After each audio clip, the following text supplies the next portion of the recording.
Welcome to Scrolling to Death. Today's conversation is with the incredible Kristin Bride. If you have a child with a device, you need to listen to this conversation. It's all about anonymous apps and the danger that these pose to our children. Kristin lost her child, Carson, at 16 to suicide after being viciously cyberbullied through anonymous apps that were connected to Snapchat. Today, you're going to learn what anonymous apps are, why they're terrible, and how to find them on your child's phone and protect them from being tortured through these anonymous apps. This episode is sponsored by Bark Technologies, which is a parental controls company that allows parents to protect their children from online harms like those you will learn about today. I'm so grateful that parents of today have a safe phone in Bark that makes our kids' entire digital experience safer. Let's get into my conversation with Kristin Bride. Kristin, thank you for being here and joining me again.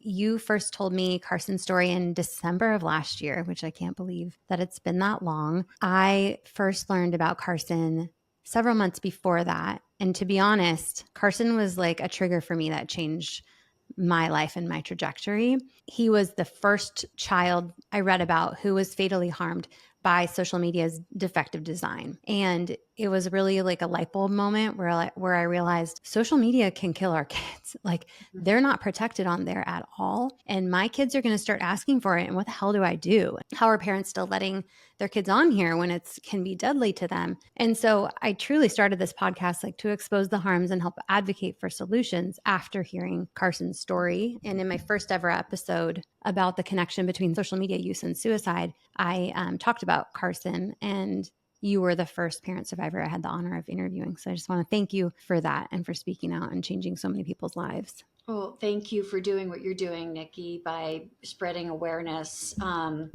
You are a hero in so many ways, and the voice to our stories and the voice to the harms. Thank you, Kristin. I'm just doing anything I can. And I think once people hear these stories, there's no going back from it. You will do all you can to help protect other children and your own child. And so Carson passed in 2020 at 16. And unfortunately, the platform functionality that plagued Carson persists. So if parents didn't happen to listen to our first interview, can you briefly remind them about what anonymous apps are and the role that they played in Carson's situation? Sure.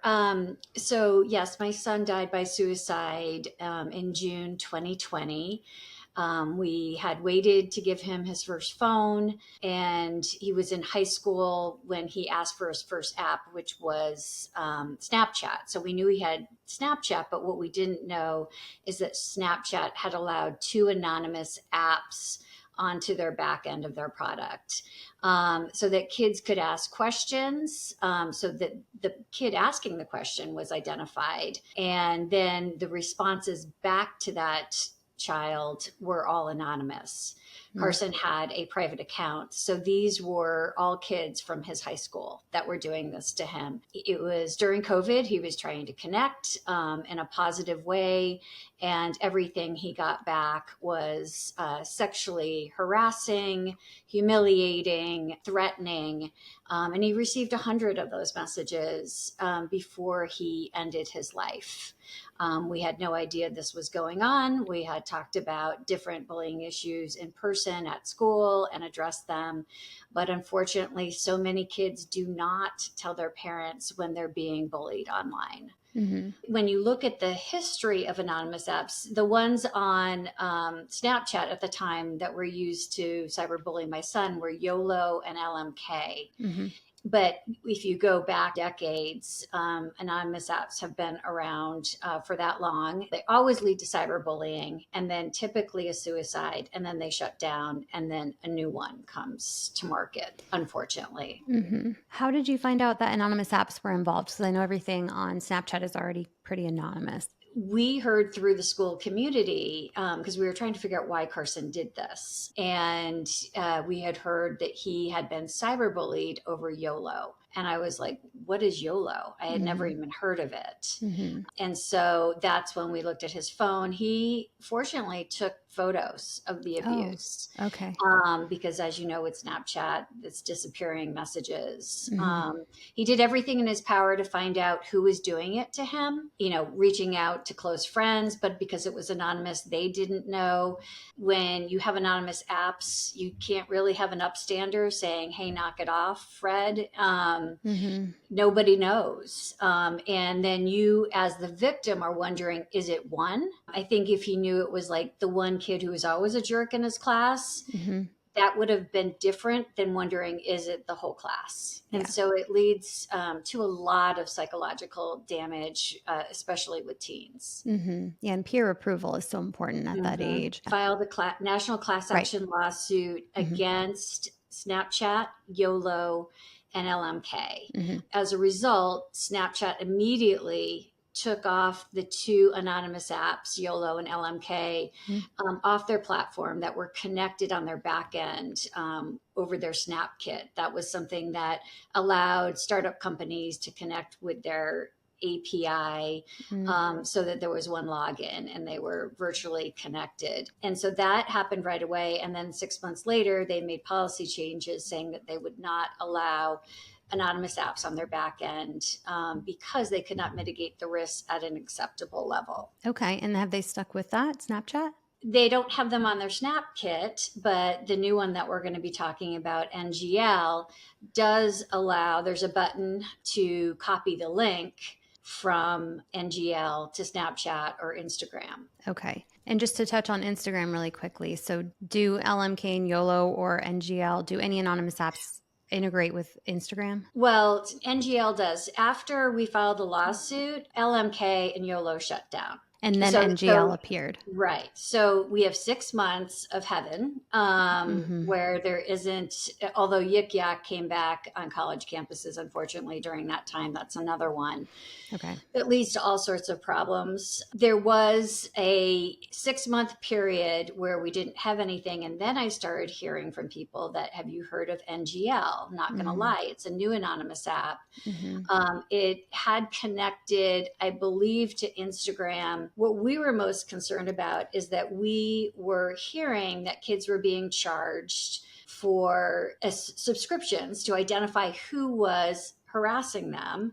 And they were not receiving that information. They were receiving very broad hints like lives in the Boston area, you might be able to ride your bike to their house, have an iPhone 13. And so the teens writing into Apple and Google were saying how scammed they felt they were. Yeah. So I was trying to, raise awareness of that at the same time talking about what happened to Carson on anonymous apps. Mm-hmm. And we ended up eventually filing an FTC complaint about this fraud with Haley Hinkle from Fair Play and myself. And we did that in October of 2023. And there was just a recent settlement that provided even more shocking information than what we thought. In the settlement, the FTC had to investigate and subpoena all their records. What the two co-founders did was that they initially started to market the product. It only had 1,000 users subscribe. And part of me thinks there was a lot of press after Carson died and the lawsuit that we filed about the dangers of anonymous apps. And I would like to think that maybe that was contributing to it. So they needed to find a way to get more kids on.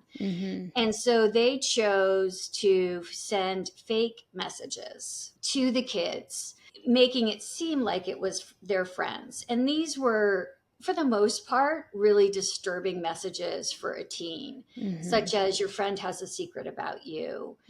We know what you did. Are you sure you're straight? That the kids were then writing in or emailing them saying, this is really disturbing. They were writing in the reviews, these messages are creepy. My friend's self-harming over it. My friend has considered suicide over it. And the two co-founders, they actually said suckers, LOL, to each other. And so there is just no words for somebody like that. I don't understand how they can sleep at night. They're clearly putting profit over kids' mental health and then laughing about it Mm-hmm. when they're harmed. And they also were collecting, they collected $4.5 million in subscriptions from the fraudulent subscriptions Wow. that never revealed what they were going to do. And Wow. probably, Nikki, one of the most hurtful things that was revealed to me personally, it was revealed in the settlement, but so hurtful to me, is that they were reading about what happened to Carson on YOLO. And they actually reached out to Gregoire Henrion, the CEO of YOLO, the now defunct anonymous app, asking for design advice for their own. Oh my And God. that, somebody who actually has knowledge that this has created a suicide and caused harm, Uh-huh. and then is reaching out to the original co-founder of that design to get advice. I just think it doesn't get any lower than that. I mean, Mm-hmm. you report about these things like every week, and it's absolutely astounding. Mm-hmm. And that's why I have been advocating for the Kids Online Safety Act. I love the Senate version because it requires a duty of care for all size companies. And I Mm-hmm. think that's what we really need, because when we look at this example, it's very much like a micro Meta. There were internal employees saying, hey, I don't feel so good about the fact that we're sending these fake messages. Yeah. But the two co-founders said, don't worry about it. I Yeah. mean, we've seen this on a much larger scale at Meta. Yeah. And so all these companies need a duty of care. Unfortunately, they just don't have it within their own human capacity to not want to hurt kids for profit. Wow. I will continue to be surprised, I think, at the levels that these executives, these tech executives, will go to profit off of our children's mental health harms, off of their suicides, off of their torture. I mean, Mhm. there's nothing positive about this app, yet NGL markets itself as a safe app for children and teens. Mhm. And this is false. So, what happened from the FTC ruling? So, they So found violation of COPPA, and what happened after yeah, that? also violation of COPPA. So they were collecting data from 13-year-olds under 13. I'm not sure what the fine is going to be there, but Okay. they do have to pay the $4.5 million in subscription fees back to the kids who Really? Wow. purchased the subscription, Good. and they have a $500,000 fine. But what would I would like to see is that they close Hmm. this app. And as it stands now, they're still out there. They did require that they have to be over 17 to be on it, but as you know, Nikki, age gating is doesn't really work. Yeah. How do we get to a point where apps like this are not allowed to exist because they're fraudulently marketing themselves as safe and then they're harming children? So, what do we need to do? Well, I know. I mean, we need to stop these people. Hmm. And this was not free speech. This was part of a design, and the Hmm. speech was used to harm the kids as Hmm. part of the design, to keep them engaged, to Hmm. keep them buying the subscription that did Hmm. not reveal what it said it was going to reveal. I mean, it's criminal on so many I different know. levels. I mean, And they can't claim free speech because they wrote it. It's not someone else's speech. right. I just would have hoped that these two would hide in embarrassment after what came out. Hmm. Maybe they're trying to figure out how to do the paying back. But I just think, as much as we can warn parents to not have your kids do anonymous apps, the stuff alone from the kids who don't have any accountability is bad enough. Hmm. But now we've learned that the actual design of the apps encourages bullying. Pausing here to take a breath and to tell you about an incredible tool that you can use to protect your children from dangerous apps. and that is the Bark phone. The Bark phone goes way beyond screen time monitoring. It uses advanced AI to scan their texts, social media, images, videos, and even audio for threats like anonymous apps, drug content, cyberbullying, and even CSAM. There's so much for parents to worry about when it comes to our kids' phones that tools like Bark can help us to protect them. We can restrict apps that are dangerous for kids, like the anonymous apps that Kristin is talking about today. The Bark phone is the most customizable kids' phone.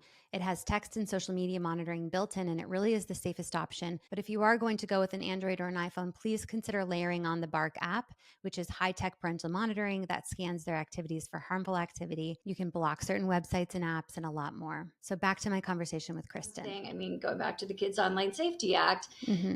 they have to have a duty of care, these companies, to prevent and mitigate cyberbullying. Now, I would say that this is a perfect case that would be a violation of that Mm-hmm. when the design is to cyberbully kids Mm-hmm. through bots. Right. Okay. So a couple things. In order for parents to protect their children from these apps, I think just go on their phone and search for them, remove them through your parental controls, make them unavailable. So that's NGL. And then what other apps currently exist under the anonymous apps category? Tellonym is another one.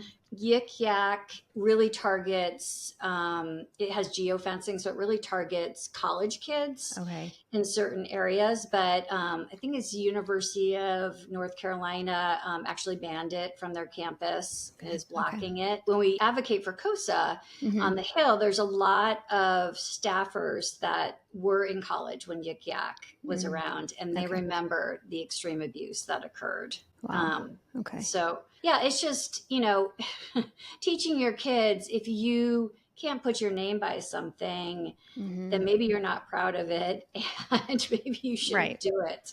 Right. We can already see from Snapchat and all the nefarious activity happening there because it's anonymous or that the snaps disappear. We know that's not good for them and we know that that's causing issues for kids, but this is the whole purpose of these anonymous apps is to torture children with things, and especially if it's false information and not even verifiable or the kid can't even figure out who's doing it to them. And can you even imagine the online or just the drama it creates when you Right. get a message your best friend has a secret about you?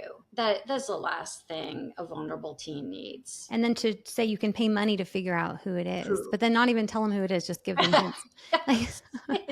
it reminds me a little bit of Snapchat, where if you upgrade to Snapchat Plus, you can see where you land on your friends, like top 8, and you can see who looks at your snaps 2 times. Like the only purpose of that is to create drama. There's no Yes. positive value to that. Yeah. Okay, so can you give listeners just a brief rundown on KOSA? So the Kids Online Safety Act passed through the Senate 91-3, and they kind of joined it together with COPPA 2.0. So now it's Yeah. KOSPA, KOSPA in the Senate, but in the Yeah. House, we're still We're still talking at about KOSA. KOSA. Yeah. Right.